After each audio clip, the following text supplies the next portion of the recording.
Buenos días. En los próximos minutos abordaremos pues el tema de las patologías tiroideas y nos vamos a enfocar más que nada en la clasificación de los nódulos tiroideos en cuanto al TIRAS.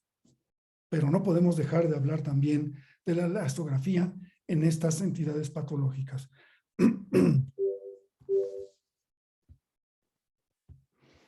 Y pues a manera de recordatorio, las lesiones benignas de la tiroides están dadas por la hiperplasia nodular focal, el adenoma folicular, la tiroiditis y el nódulo coloide.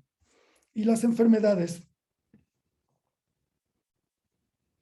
malignas están dadas por el carcinoma, el papilar de tiroides con el 85%, el folicular que representa entre un 5 y un 15%, y pues otros más raros y más agresivos como el medular y el anaplásico. Pero no todo lo que es neoplasia en la tiroides es carcinoma. También tenemos el linfoma y las metástasis, que son muy raras, de pulmón, mama o riñón. Y pues los sarcomas, que también son extremadamente raros. En cuanto a la epidemiología del cáncer de tiroides, me gusta mucho hablar de esto al principio, porque es cuando nos damos cuenta de la relevancia que tiene nuestro trabajo en el día a día. Cuando vemos pues que a través de los años el cáncer de tiroides ha aumentado y que además estamos en un área de la medicina donde tenemos los recursos para identificarlo a tiempo, entonces es cuando te das cuenta que el papel del radiólogo en muchos aspectos de la medicina es fundamental y debemos tomar ese papel como nuestro, aprovecharlo y, por supuesto, formar parte del grupo multidisciplinario en la medicina con la finalidad última de ayudar a los pacientes. Y aquí vemos en esta tabla cómo a través desde 1975 hasta el 2016 la incidencia de cáncer de tiroides se ha incrementado en forma significativa y más aún en el sexo femenino. Y de hecho esto pues lo vemos todos los días. Quizás de cada 10 biopsias de tiroides que hacemos en el hospital, a lo mejor 9 son de pacientes del sexo femenino. Aquí en esta incidencia se ha hablado mucho de que si esto ha aumentado a través o a partir de que el ultrasonido surgió. Entonces hay quien dice que es por ultrasonido, se detectan los nódulos y que estamos detectando más tempranamente o más veces el cáncer de tiroides que antes de la existencia del ultrasonido. Sin embargo, hay otros trabajos que hablan que realmente el ultrasonido no ha modificado sustancialmente esto y que lo que está pasando es que en realidad hay más cáncer o mayor incidencia de cáncer de tiroides en el mundo entero. Y pues nosotros somos parte del mundo y debemos considerar esa parte. ¿Qué pasa en el mundo, no? Pues hay países donde la incidencia es altísima, como en Corea del Sur, donde es del 60.7%.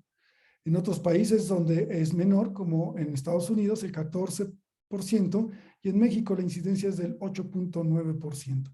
Y pues aquí vemos más o menos los porcentajes y los colores de mayor intensidad de azul, es donde la incidencia es mayor, y como ustedes ven a nivel mundial, nosotros ya estamos catalogados como en los de alta incidencia de cáncer de tiroides en el mundo. En México, la incidencia o los nuevos casos estimados son de tiroides de 12,000 más o menos al año, que representaría el 6% del total de los tumores de cáncer. Digamos, no es el más común. Afortunadamente, el papilar y el folicular no son los tumores más agresivos, pero no deja de ser importante. Ahora aquí, en cuanto a los nódulos tiroideos, se presentan en más del 50% de los adultos. Eso lo confirmamos hace muchos años en una tesis de alguno de mis compañeros de mayor rango de la residencia, en donde se hizo todos los pacientes con Doppler carotidio se les hizo de tiroides y se demostró que la mitad tenían nódulos tiroideos de forma incidental, ¿no? Pero la literatura refiere que menos del 7% de los nódulos son malignos. Sin embargo, en nuestra experiencia, esto es diferente, porque pues desde que con la doctora Gives encontramos en pacientes con pieza quirúrgica que el 25% de los tumores por extirpación quirúrgica fueron cáncer. Con el doctor Díaz y el doctor Avelar, 17% de 216 pacientes en los que se les hizo BAF, o sea, es mucho mayor que el 7%. Con el doctor Camacho, aquí fueron menos pacientes y quizás también por eso menos, ya hicimos elastografía aquí, el 10%, y con el doctor Magdalena, con 163 pacientes, fueron del 27%. Y el último protocolo con el doctor Arriola, de 309 pacientes, el 33% resultó ser maligno. O sea, en nuestro hospital, la incidencia del cáncer de tiroides es realmente pues alto en relación al resto de la población. Y pues eso se lo atribuimos a que los pacientes que llegan a nuestro hospital ya han sido estudiados, llegan a un tercer nivel, en donde pues ya hay más posibilidades de que la patología exista. Aquí tenemos pues cuál es la relevancia de poderlos identificar y diagnosticar a tiempo. Cuando identificas un paciente con sea papilar, folicular o incluso medular de tiroides localizado, la sobrevida a 5 años es de casi el 100%. En el anaplásico es otra cosa. Cuando ya hay afección regional, el papilar es casi al 100% y ya baja un poquito el resto, pero sigue siendo relativamente alto. Pero cuando encontramos metástasis, pues ya podemos bajar significativamente la supervivencia a 5 años. Entonces yo la verdad es que prefiero identificar el cáncer tempranamente, siempre focal, y tener una sobrevida prácticamente del 100% en el papilar, folicular y medular, que esperarme a que ya haya una afección regional o metástasis y tener una sobrevida menor. Y pues para poder hacer el riesgo o identificar el riesgo de que los nódulos sean malignos, pues necesitamos hacer la caracterización de estas lesiones para finalmente otorgarles puntuaciones y tener un TRAS. Aparte del TRAS, decidir si hay que biopsiar o no, o simplemente seguir los nódulos. Y pues lo que habitualmente todas las clasificaciones, llamémosle TRAS, la europea, la de la ACR, la ATA y la coreana, pues exploran las mismas características. Y pues en cuanto a la composición, hay 3 cosas que tenemos que explorar. Si las lesiones son quísticas, es decir, de contenido líquido. Si las lesiones son de contenido mixto, o sea, 50% sólido, 50% de contenido líquido, o si son sólidas o casi completamente sólidas. Aquí tenemos los 3 ejemplos. Una lesión quística completamente anecoica, una lesión mixta en donde la mitad del tejido es sólido y la otra mitad es quístico o líquido, y una lesión pues sólida totalmente, en que en este caso es ecogénica. En cuanto a la composición mixta, hay que hacer una subdivisión a su vez. Cuando es en una imagen espongiforme, que es mixta, que tiene estas características de pequeñas, pues llamémosle vesículas de contenido líquido, que dan un aspecto espongiforme, o cuando es mixto de zonas sólidas y líquidas, como se ve en este, y cuando es mixto, porque es mitad líquido y mitad sólido, pero esa mitad que resta es secundaria a un nódulo mural. Y aquí también la exploración tiene que cambiar y muchas veces lo que tenemos que explorar o catalogar aquí es la parte sólida de este nódulo para el TRAS final.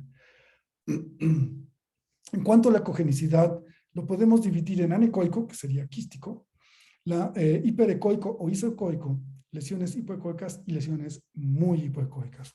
Aquí tenemos una lesión anecoica de contenido líquido, una lesión isoecoica que tiene vasculatura, hiperecogénica, perdón, y otra isoecoica que realmente la vimos o se logra distinguir por la vasculatura que tiene central y periférica.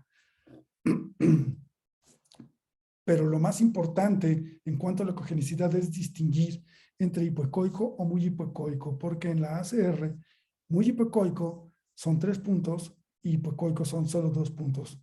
Y esto es una diferencia importante.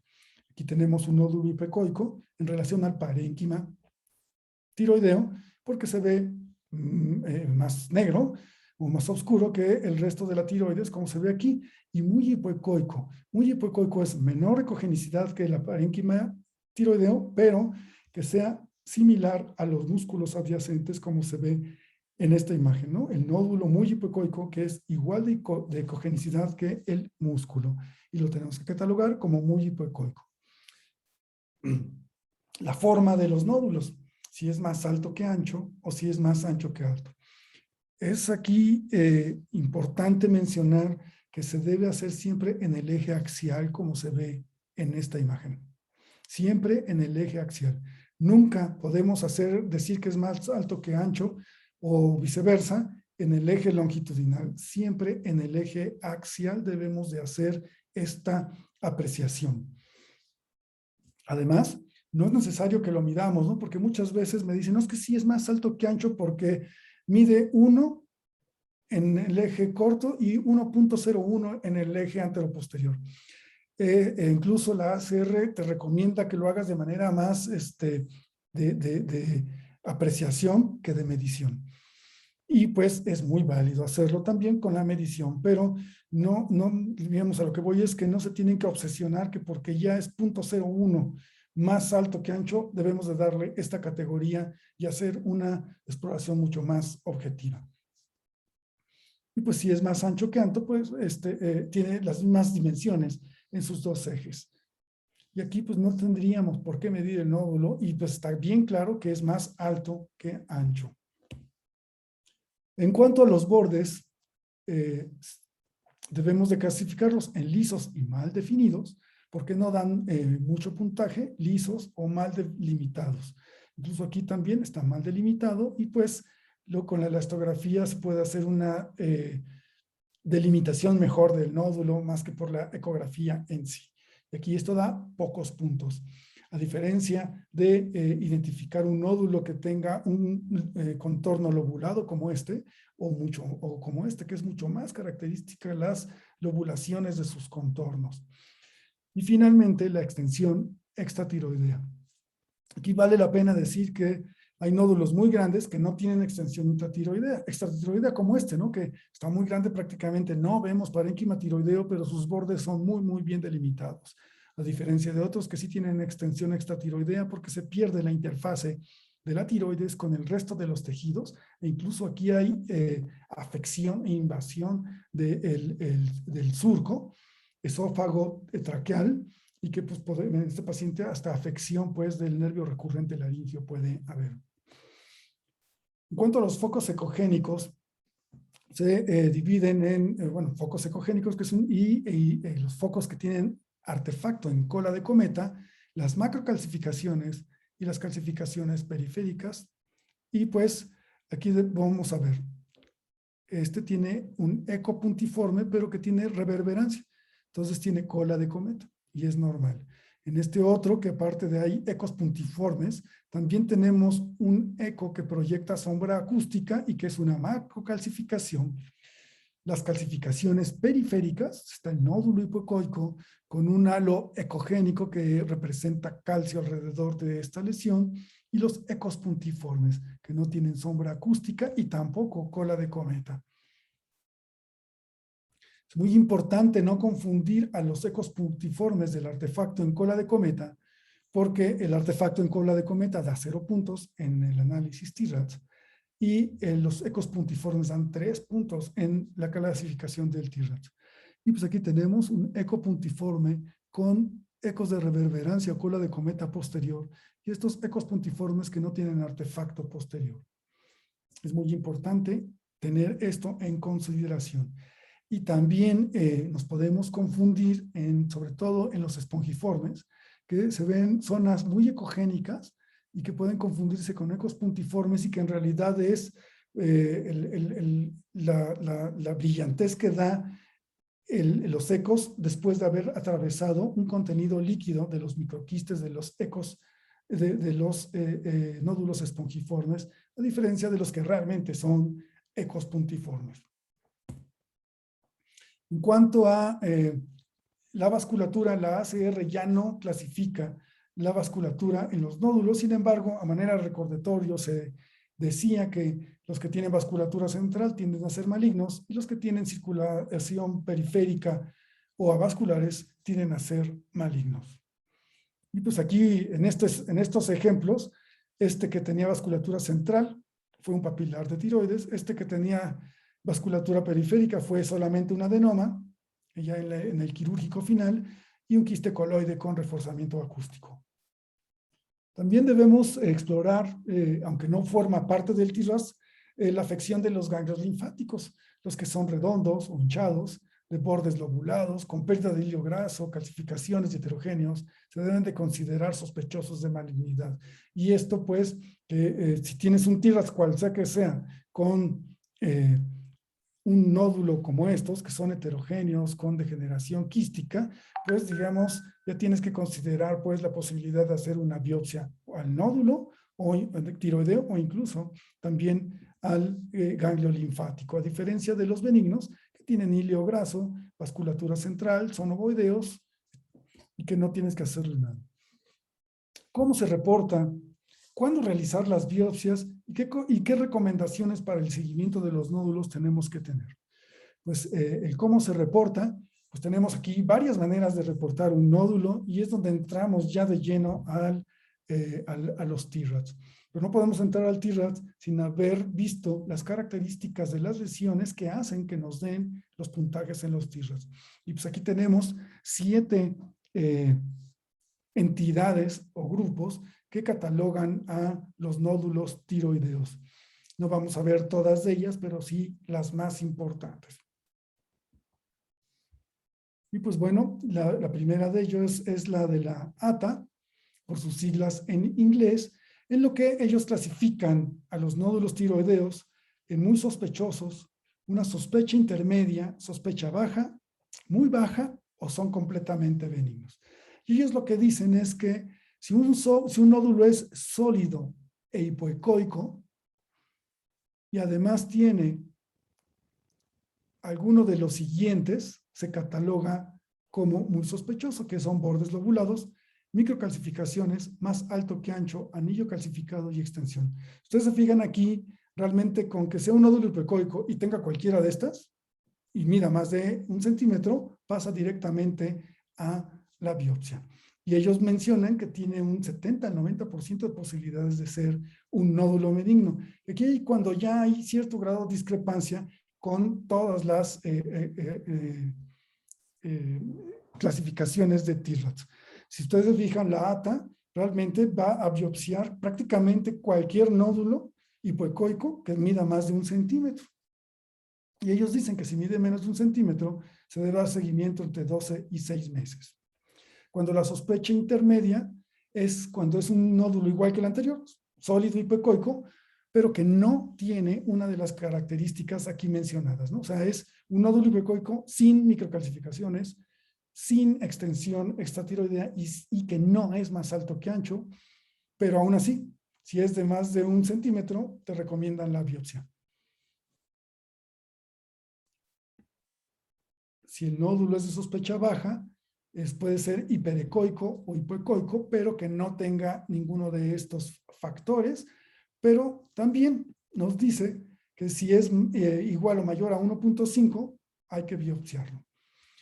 Si es muy baja, que no tiene ninguno de los elementos descritos antes, o sea, solamente puede ser hipoecoico o isoecoico o hiperecogénico y ya, sin ninguno de los otros cambios, entonces la sospecha es muy baja. Y aquí, por ejemplo, en la ACR, el hecho de ser sólido hipoecoico te da 4 puntos y te pasas a TIRAS 4. Y ellos te dicen que es del 3%. Y hay que biopsiarlo si mide más de 2 centímetros. Y un benigno, que sería el quiste, y que no hay que hacer ninguna BAF.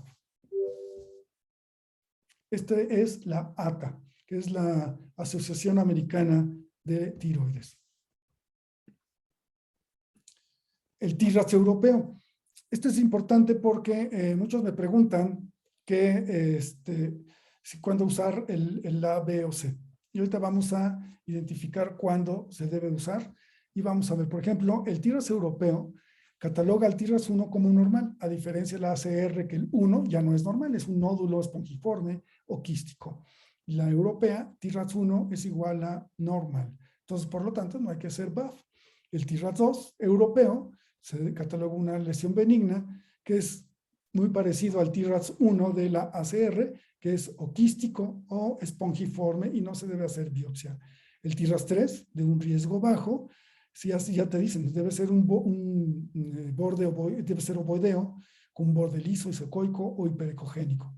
Y no hay características de alta sospecha, que son las que están más abajo, que ya veremos acá, ¿no? Pero ya te dice, más de 2 centímetros hay que puncionar.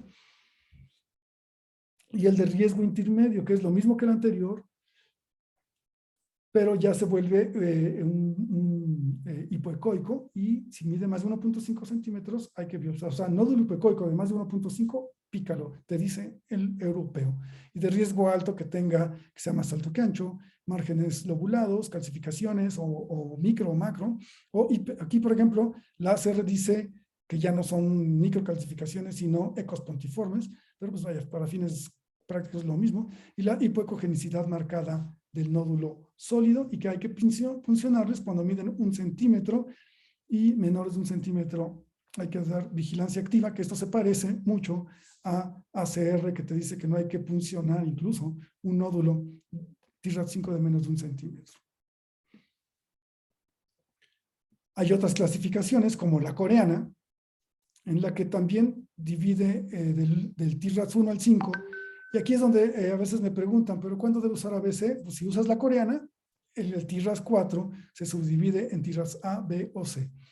Y pues ellos marcan de esta manera. Estas son las características asociadas de malignidad: componente sólido, hipoecogenicidad o muy ecogénico, márgenes microlobulados o irregulares, microcalcificaciones o forma más alta que ancha. Dependiendo de esto, ya vamos a ver aquí, si no hay nódulos, pues es el TRAS 1, igual que la europea. TRAS 1 en europea y coreana es una tiroides normal. El TRAS 2, cuando no hay, digamos, es benigno, cuando no hay ninguno de estos componentes asociados a malignidad. El TRAS 3, que es sin características sospechosas. El TRAS 4 lo va subdividiendo, ¿no? Si es A, entonces es una característica sospechosa. Si es B, 2 características, y 3 o 4 ya se clasifica en TRAS 4C. Y finalmente, si tiene las 5 características de sospecha, te lo da como un TRAS 5. En ACR necesitas menos que eso para poder clasificar un TRAS 5. Por ejemplo, ecos puntiformes y muy hipoecoico ya te da 6 puntos. Y si es sólida, se te volvieron 8 puntos. Con 3 ya te vuelve un TRAS 5. Y pues aquí está cuándo biopsiar y no, según los coreanos, pues siempre te dicen más de 1 centímetro, debes de biopsiarlos. Los coreanos, pues, por lo que veo, bueno, pues se ve aquí, pues son más agresivos en las biopsias.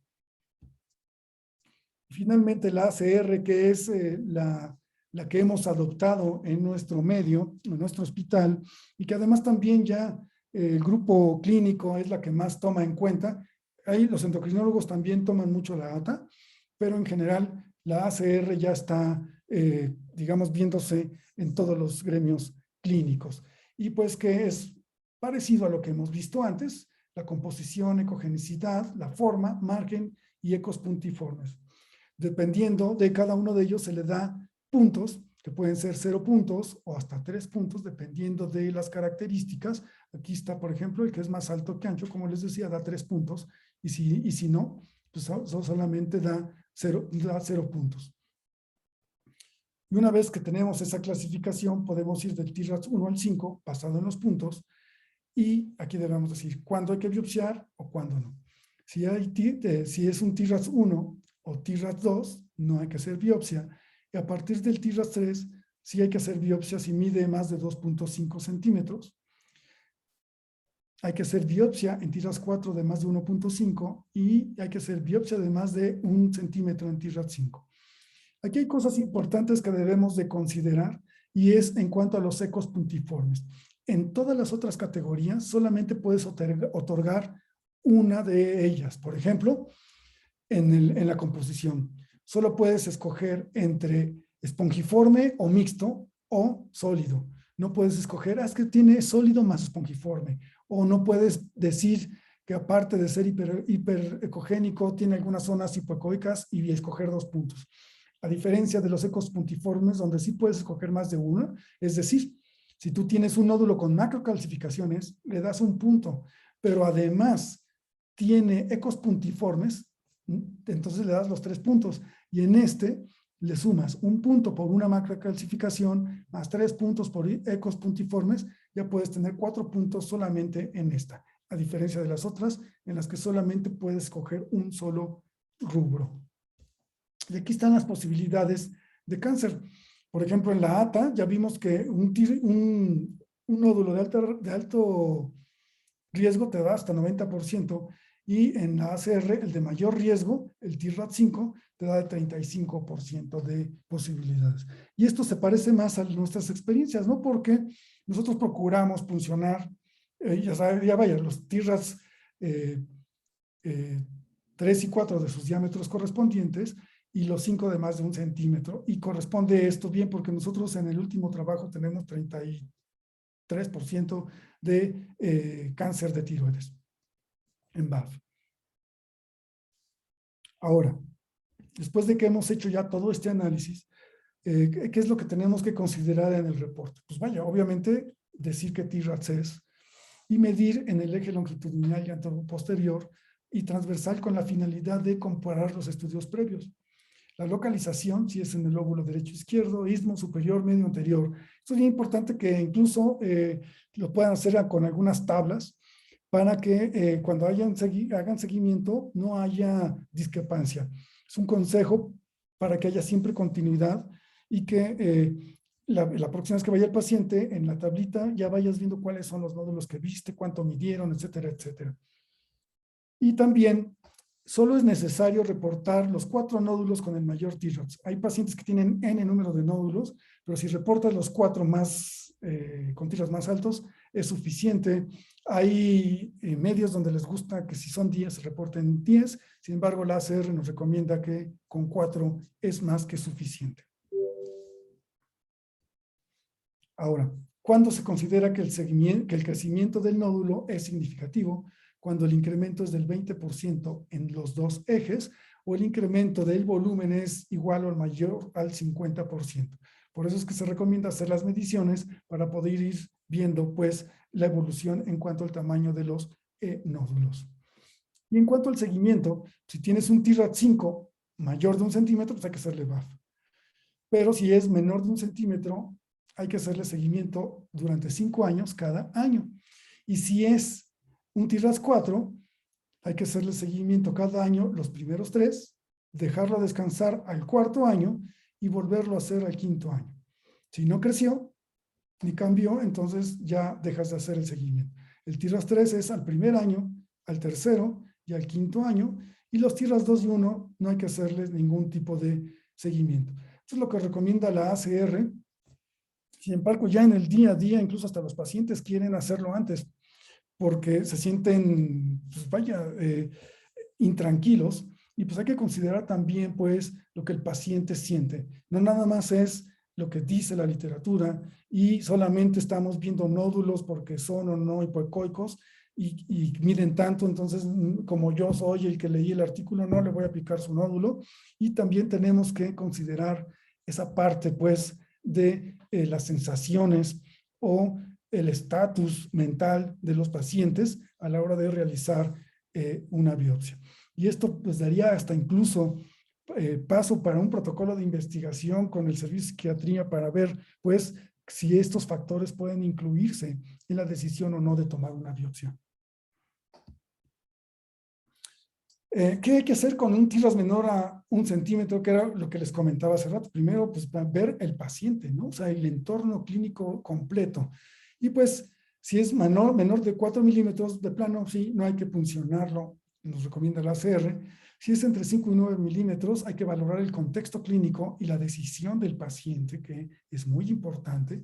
Y aquí también, insisto, en ver, pues, qué es lo que él está sintiendo, su estado mental. Y el reporte siempre debe de referir el nódulo en contacto, si está uno en contacto con la tráquea, con la finalidad de ver el nervio recurrente faríngeo, que sería otra de las cosas, identificar un tumor antes de que haya afección en esta localización y no dejar o no que el paciente no tenga ronquera. Y pues, ¿cuándo hay que hacer la biopsia? Que pues aquí nosotros las hacemos por aspiración, también las hacemos por el método de capilaridad, y pues aquí está como haciendo un video tomando la biopsia de un nódulo tiroideo. Hay que hacer una planeación con la historia clínica, el consentimiento informado, explicar las complicaciones, evitar los anticoagulantes y la aspirina. Las pocas complicaciones que hemos tenido han sido en pacientes que toman aspirina y se hacen algunos hematomas, afortunadamente pequeños, que se resuelven solos, pero sí tengan mucho cuidado, pregúntenles que si toman aspirina a los pacientes. Y en general no es necesario el TP, TPT ni plaquetas para hacer este tipo de procedimientos.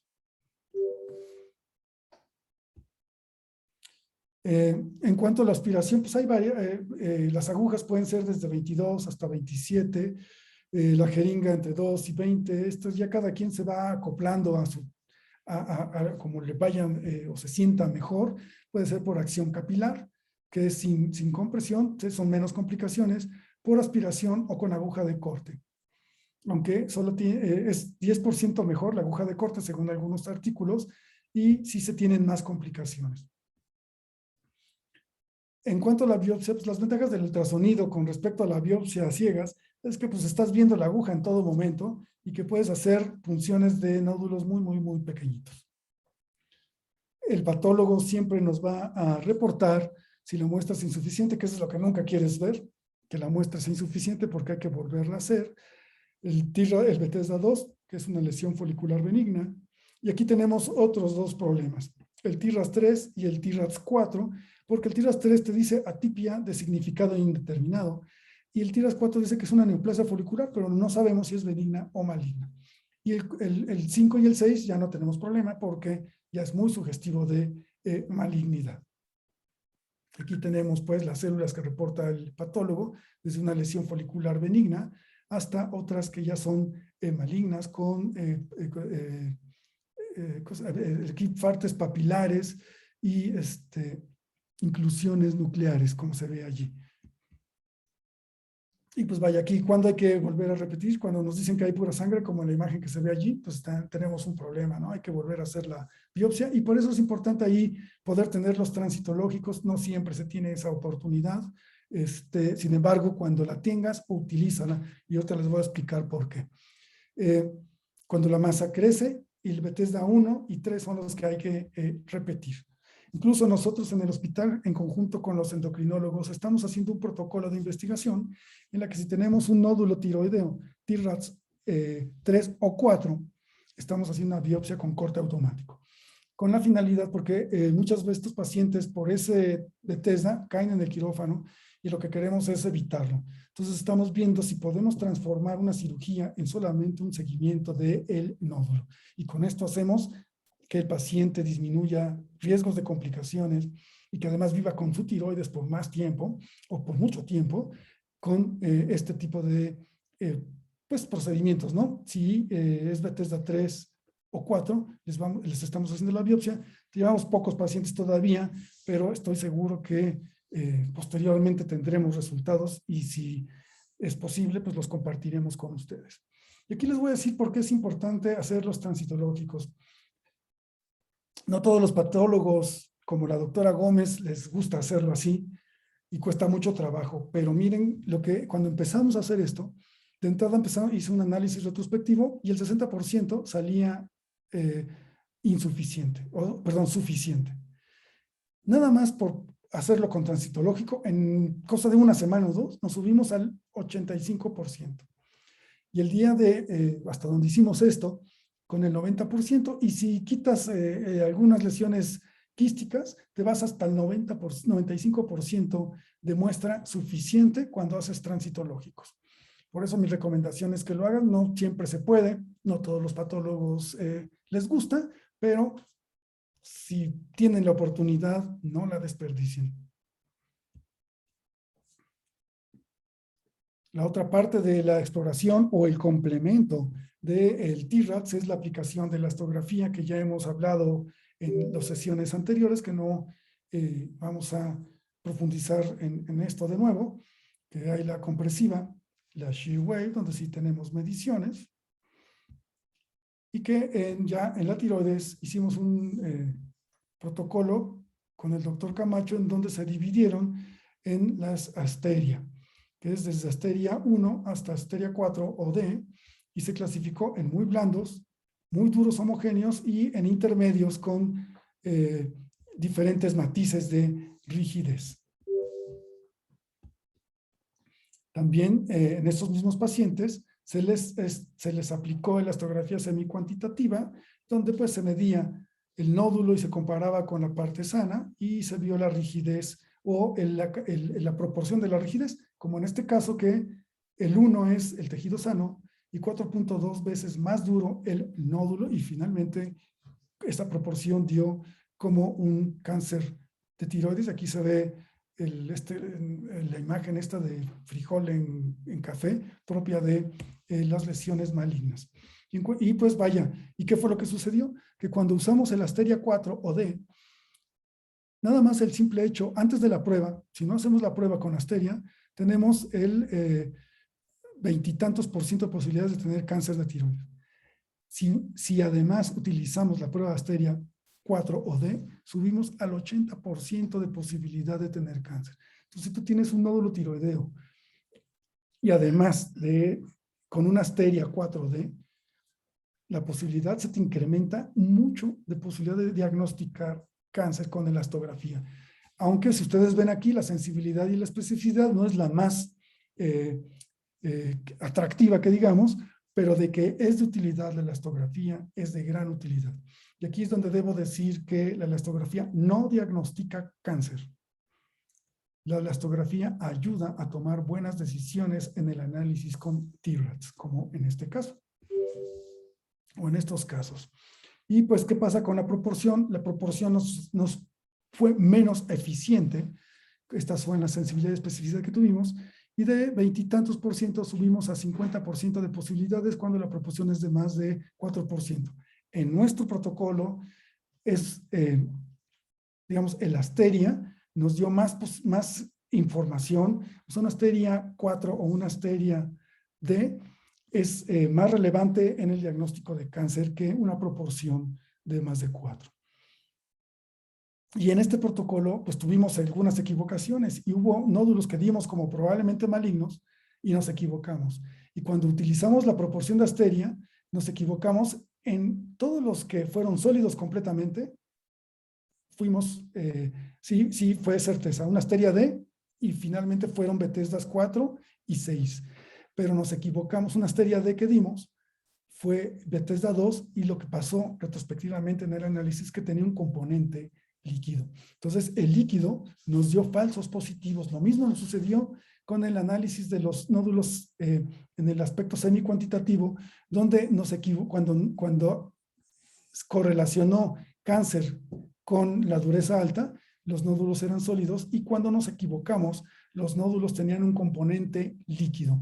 Entonces, esto es otro de los factores que hay que considerar en el rastreo, en la elastografía de los nódulos sólidos o que tengan algún componente sólido. Y aquí medimos, para comprobarlo, la tiroides normal y la comparemos con la rigidez que nos marca la carótida, que es líquida, y pues tuvo una proporción de 5.2 veces mayor que la tiroides. Entonces, donde hay líquido, se comporta como gran dureza y te puede dar falsos positivos de, digamos, sospecha de cáncer.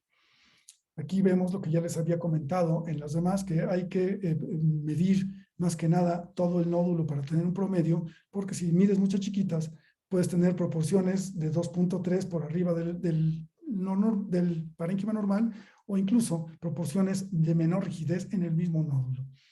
Por eso hay que tomarla de una manera pues más global, ¿no? La medición. Las limitaciones, pues es que, pues, como todo en medicina, depende del operador y todavía no tenemos un consenso real o una estandarización. Tan es así que la ACR hasta hoy no ha considerado la elastografía en la clasificación del TRADS. Sin embargo, estoy seguro que esto pronto va a ser incluido en estas categorías. Y pues las limitaciones, ya les había dicho, es el líquido, el tamaño de la muestra en el 2D, el tamaño del nódulo de más de 2 centímetros es un problema en la compresión semi-cuantitativa, porque ya no hay tiroides normal con qué comparar, y pues la compresión mecánica es otro problema. Ahora, en cuanto al TRAS, ¿realmente es útil o no el TRAS? En nuestros protocolos, lo que hemos demostrado que a mayor TRAS, mayor posibilidad de cáncer. Entonces, todo esto que hemos hablado, que ya está bien demostrado por la ACR también en varios estudios, lo hemos también confirmado desde el punto de vista estadístico y bien hecho en nuestro día a día, ¿no? Digamos, es una experiencia real que hemos tenido y aquí vemos cómo a mayor Bethesda, mayor cáncer, y a menor Bethesda, menor cantidad de cáncer. Hay una correlación real del TRAS con el cáncer, ¿no? Aquí tenemos 4 y 6, con TRAS 5 es altísimo el Bethesda, y pues en los nódulos de TRAS 2, solamente muy poquitos tuvieron un Bethesda alto de entre 4 y 6. Entonces hay una muy buena correlación de cáncer y TRAS. Además, con los estudios de elastografía cuantitativa con shear wave, se demostró que después de 21.5 kilopascales, la posibilidad o el riesgo de que el nódulo sea maligno se incrementa 7 veces. Esto es riesgo similar al del tabaquismo, ¿no? No quiere decir que sea maligno, pero sí que el riesgo se ha incrementado. Y a mayor rigidez, mayor posibilidad de que el nódulo sea canceroso. Y también en este otro está bien claro cómo hay una diferencia franca entre la rigidez y el cáncer. Todos los Bethesda 5 y 6 tuvieron una rigidez muy alta de más de 40 kilopascales. Y los Bethesdas bajos tuvieron rigidez mucho más baja, por abajo de 30 kilopascales. Y en esta gráfica, donde hay una correlación muy buena en cuanto a Bethesda y la rigidez. Aquí vemos los Bethesdas del 1 al 6 y cómo se incrementa a mayor rigidez, mayor posibilidad de tener un Bethesda 5 y 6. Entonces, el TRAS y la elastografía son muy útiles para diagnosticar cáncer de tiroides en etapas tempranas, porque ya vimos que la supervivencia a 5 años es de prácticamente el 100% en casi todos, y que conforme encontramos cáncer de tiroides en etapas más tardías, la supervivencia disminuye. Y aquí tenemos este ejemplo también con el nomograma de Fagan. Ya lo vimos en asteria y en proporción, pero aquí en la rigidez. Nosotros tenemos esta posibilidad antes de la prueba en los nódulos tiroideos de tener cáncer de tiroides, y cuando usamos como punto de corte 16 kilopascales, subimos al 50%. Al 35, con 35 kilopascales subimos al 65% y con 45 kilopascales al 70%. Y por eso fue que decidimos que nuestro punto de corte es 35 kilopascales. Siempre que tenemos un nódulo de más de 35 kilopascales, creemos que la posibilidad de que el tumor sea maligno es muy alta. Y aquí tenemos un caso que no lo demostró. Es un paciente con un nódulo hipoecoico, 2 puntos, es sólido, 2 puntos, sería, o muy hipoecoico si lo quieren ver así, sería un 3 puntos, y le daríamos entre 4 y 5 puntos que terminaríamos en un TRAS, aquí puse 5, pero en realidad es un 4. Y si mide 3 milímetros, pues no tendríamos por qué puncionar.